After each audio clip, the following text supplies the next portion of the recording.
Pension scheme NPS को अब तक और ज़्यादा बेहतर बनाने के लिए और ज़्यादा आकर्षक बनाने के लिए अब तक कई काम पीएफआरडीए ने किए और इसके तहत अब ज़्यादा पे आउट देने पर विचार हो रहा है।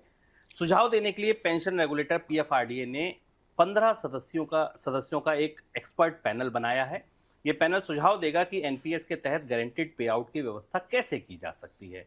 इंसॉल्वेंसी और बैंकरप्सी बोर्ड के पूर्व चेयरमैन डॉक्टर एमएस साहू को इस पैनल का अध्यक्ष बनाया गया है।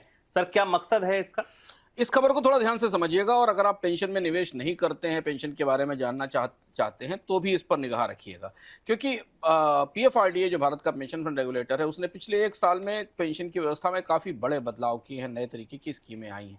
हाँ, इस पेंशन को आप सरकारी पेंशन के से थोड़ा अलग समझिए। सरकारी पेंशन में एश्योर्ड गारंटीड पेंशन का विकल्प आ चुका है, जिसको कि नई पेंशन स्कीम का एक डेरिवेटिव कहा जाता है, और कर्मचारियों को ये सुविधा मिल रही है कि वो नई पेंशन स्कीम और इस एश्योर्ड पेंशन स्कीम के बीच में से किसी को चुने। हालांकि अभी चुनने वाले कर्मचारियों की संख्या सीमित है, लेकिन अब पेंशन में प्रोडक्ट्स का काफ़ी इनोवेशन हो रहा है। इस बात की भी मांग की जा रही है बाजार से में खास तौर पे कि ऐसे पेंशन प्रोडक्ट लाए जाएं जिसमें कोई गारंटीड रिटर्न सुनिश्चित किया जाए, सुनिश्चित निर्धारित रिटर्न दिया जाए, जैसे कि ईपीएफ जैसा प्रोडक्ट हो, या अटल पेंशन योजना में एक निर्धारित सीमा तक आपको भुगतान के बाद एक पेमेंट मिलता है। और इस पूरी व्यवस्था को तय करने के लिए पीएफआरडीए ने एक बड़ा ग्रुप बनाया है। वो कमेटी इस बात की सिफारिश करेगी कि पेंशन प्रोडक्ट्स को कैसे बदला जाए, रिस्ट्रक्चर किया जाए। अभी तक पेंशन प्रोडक्ट में जो एनपीएस थी वो इस व्यवस्था पर चलती थी कि आपका वापस बाजार में इन्वेस्ट होता था और उसका जो रिटर्न आता था उसे फार्मूले के हिसाब से बांटा जाता था। तो अगर भारत में गारंटीड पेंशन के प्रोडक्ट्स लाने की इजाज़त दी जाती है पीएफआरडीए की तरफ से, तो ये पेंशन उद्योग में पेंशन उत्पादों के मामले में एक बड़ा बदलाव होगा, एक नए किस्म का बदलाव होगा जो हमें आने वाले समय में दिखाई देगा। इसलिए इस पर निगाह रखिएगा। बजट में पेंशन को लेकर कुछ घोषणाएं भी संभव है, यहाँ से हम ये भी आपको संकेत दे सकते हैं, क्योंकि पेंशन सुधारों पर सरकार ने पिछले 5-6 महीने में काफ़ी कुछ नई पहल की है। जीएसटी लागू होने से राज्यों की जीडीपी की तुलना में टैक्स से होने वाली कमाई घटी है।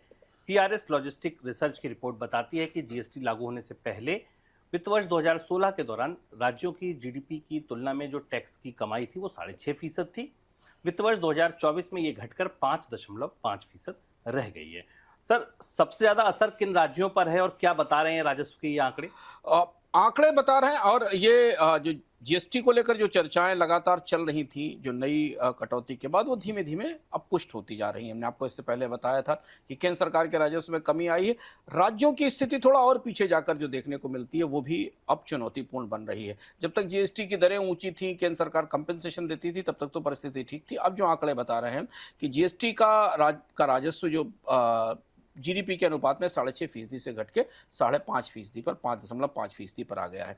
राज्यों का जो अपना ओन टैक्स रेवेन्यू है, जो उनको अपने संसाधनों से जुटाया जाता है, उसमें करीब स्थायी तौर पर 1% की कमी आई, जो बड़ी कमी दिखाई दे रही है। 16 राज्यों में, रिसर्च बताती है जो गंभीर भी है, 16 राज्यों में जीएसटी राजस्व प्री जीएसटी इरा से, यानी जीएसटी से पहले का जो दौर था जिसमें और तमाम तरीके के टैक्स लगते थे, उसकी तुलना में कम हुआ है। और यानी राज्यों को जीएसटी से कोई बड़ा फायदा नहीं हुआ है, और यह मुद्दा आने वाले दिनों में जीएसटी काउंसिल की बैठक में दबाव की वजह बनेगा। सबसे ज्यादा प्रभावित राज्यों में तमिलनाडु, केरल, उड़ीसा है, जिसमें कि जीएसटी के राजस्व में तेज गिरावट है। साल दर साल 2 से 7% तक की कमी दिखाई दे रही है।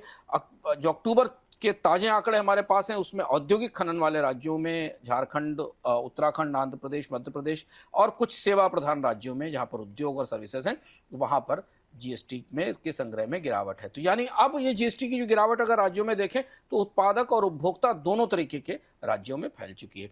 और इन आंकड़ों की छाया में, इन आंकड़ों की रोशनी में आने वाला बजट आएगा, जिस पर सरकार के सामने 2 दबाव हैं। एक तो उसे केंद्र सरकार के घटते राजस्व के लिए दूसरे विकल्प ढूंढने, दूसरा राज्य सरकारें भी सर पर सवार होंगी कि जीएसटी लागू करने के बाद नतीजा ये हुआ कि उनका रेवेन्यू पहले से कम हो गया है।